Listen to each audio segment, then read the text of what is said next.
या फिर आपके मार्क्स 640 से ऊपर हों और आप ऑल इंडिया काउंसलिंग के तहत सीटों को चाहते हैं, इवन स्टेट के लिए, तो ये अप्रोच आपका काफ़ी यूज़फुल हो सकता है। और इस अप्रोच में मैं आपको बताऊंगा कि आप कैसे कॉलेज का सिलेक्शन करें। बड़ा ही जनरल तरीका, ना तो स्पेसिफिक कॉलेज का नाम हम ले रहे हैं ना फिर कुछ भी। तो ये video, this video can be useful for all the students who are going for all India counselling और even state counselling. So let's proceed how it works. तो इस वीडियो में मैं आप लोग को दो अप्रोच बताने वाला हूं, एक टॉप डाउन अप्रोच, एक bottom up approach. Top down approach क्या होगा और बॉटम अप अप्रोच क्या होगा, ये जानेंगे इस वीडियो में।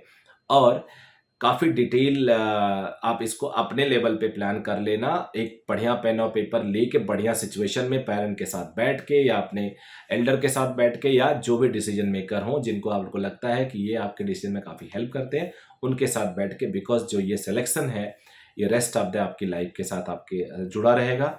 तो मुझे लगता है बहुत यूजफुल होगा। अब पहला स्टार्ट करते हैं कि टॉप डाउन अप्रोच। ये जो अप्रोच है ये उन बच्चों के लिए सूट करता है जो बच्चे थोड़ा ओपन है, जिनके नंबर भी कम है और उनको पता है कि उनको कोई दिक्कत नहीं हो सकता। वो 4-5 स्टेट को एक अपना रेंज बना लिए हैं। उन्होंने अपना एक रेंज बना लिया, बड़ा सा सेट बना लिया। उसके अंदर अब वो सबसेट तलाशेंगे, यानी टॉप पे उन्होंने एक अम्ब्रेला बनाया, अब उस पे फनल बनाएंगे। फनल यानी नीचे जाएंगे। होगा क्या इसमें कि आपने सपोज आपके नंबर कुछ है पर्टिकुलर, अब आपको बढ़िया कॉलेज चाहिए, तो आपने सोचा फॉर एग्जांपल मुझे मध्य प्रदेश, मुझे हरियाणा, मुझे उत्तर प्रदेश, मुझे राजस्थान, मुझे गुजरात या दिल्ली भी साथ में, बिहार भी ले सकते हो। ये 6-7 स्टेट के टॉप के कॉलेजेस चाहिए। अब आपने 6-7 स्टेट अपने साथ लिख लिया।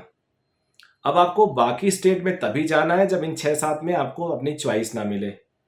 अब यहां पे इन 5-6 इसके बाद भी आप थोड़ा नैरो करो चीजों को।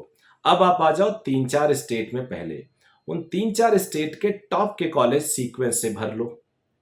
और जब ये 3-4 कॉलेज सीक्वेंस भर जाए, अब फिर इन 3-4 कॉलेजेस के नेक्स्ट वाले राउंड के कॉलेज लिख लो। यानी यहां पे आपका ज्यादा मन है रहने का, मान लो उत्तर प्रदेश और राजस्थान में आपका मन ज्यादा है, तो उत्तर प्रदेश राजस्थान के टॉप के कॉलेज यानी टॉप 2-2 कॉलेज लेके टॉप, उसके बाद सेकेंड लेवल के 2-2 कॉलेज लिख लिए।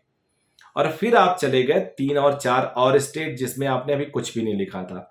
यानी पहले जो 3 स्टेट हैं जो क्लोज है, जहां पे ज्यादा मन कर रहा है, वहां का फर्स्ट रैंक कॉलेज और सेकंड रैंक कॉलेज भी आपने कंसीडर कर लिया। उसके बाद अगले स्टेट में सिर्फ फर्स्ट रैंक कॉलेज लिया। 3 स्टेट बचे थे, 4 स्टेट बचे थे, वहां के फर्स्ट रैंक कॉलेज ले लिया।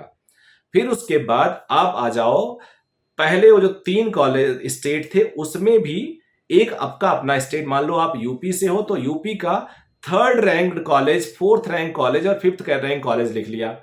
फिर आपका जो पहली कैटेगरी में 3 स्टेट आए थे, उन तीनों स्टेट के 3rd रैंक कॉलेज को लिख लिया। और फिर जो रिमेनिंग बचा था 3-4 स्टेट, और उनके आप लोगों ने 2nd रैंक कॉलेज भी लिख लिए। तो मैं इसको समराइज करता हूं।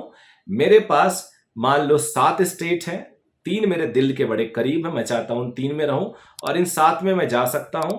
तो पहले मैं उन 3 कॉलेज के पहले रैंक वाले कॉलेज लिखूंगा और उसके दूसरे रैंक वाले कॉलेज लिखूंगा, इनकी चॉइस बना लूंगा मैं। उसके बाद मैं दूसरे जो बचे हुए रिमेनिंग 3 स्टेट और हैं 4, उनका केवल टॉप रैंक लूंगा कि टॉप कॉलेज मिलेगा तब मैं जाऊंगा। तो अब मेरा चॉइस हो गया, पहले मान लो हमारे पास 7 थे, तो पहले 3 स्टेट के 2-2 कॉलेजेस यानी 6, रिमेनिंग जो 4 बचे उसका 1-1 कॉलेज यानी 6-4 10 कॉलेज की हमने लिस्ट बना ली। अब मैं अगेन आ जाऊंगा पहले 3 कॉलेजेस पे, उनके 3rd रैंक 1-1 कॉलेज ले लूंगा 3, और 4 जो बचे हुए हैं उनके 2nd रैंक के 1-1 कॉलेज ले लूंगा। तो ये हो गया 3 के जो बचे थे 1-1 3, और ये 4 जो बचे हुए उनका 1-1 और 7 और, तो 17 चॉइस हो गई मेरी। अब फिर मैं पहले पे आऊंगा, पहले जो 3 स्टेट हैं उनका 4th रैंक 5th रैंक ऐसे करके फिर मैं अगले पे 3rd 4th पे आऊंगा। और यहाँ के सारे कॉलेज लिखने के बाद, अब ये बॉटम में करता आ रहा हूं, फिर मैं इतना भरने के बाद फिर मैं बाकी स्टेट में जाऊंगा और वहां की भी सारी चॉइसेस भरूंगा। मुझे चॉइस सारे भरने हैं, यानी हमने पहले एक क्लस्टर बनाया, क्लस्टर को छोटा किया, छोटा किया, छोटा किया, छोटा किया। जब क्लस्टर एकदम खत्म हो गया तो फिर रिमेनिंग स्टेट में मैं दोबारा गया और वहां के अपने हिसाब से बेटर कॉलेजेस को भरता गया। तो ये तो रहा टॉप डाउन अप्रोच। अब आ जाते हैं bottom up approach. Bottom up approach में मतलब हुआ कि आप पहले डिसाइड कर लिए हो कि आपको इसी स्टेट में रहना है और उस स्टेट के इसी कॉलेज में जाना है। तो आप मैं जैसे यूपी में हो, आप यूपी में ही आपको रहना है और आपको पर्टिकुलरली यूपी का केजीएमयू चाहिए। तो आपने केजीएमयू लिख लिया। अब आप कह रहे हो कि केजीएमयू अगर नहीं मिला तो लखनऊ के आसपास के कॉलेज लेना है। तो अब लखनऊ के आसपास के कॉलेज में क्या चूज करोगे? प्रयागराज, कानपुर, उन्नाव, 3 कॉलेज ले लिया। फिर आप कह रहे हो यार ये 3 ना मिले तो थोड़ा सा और रेडियस बड़ा कर लेते हैं।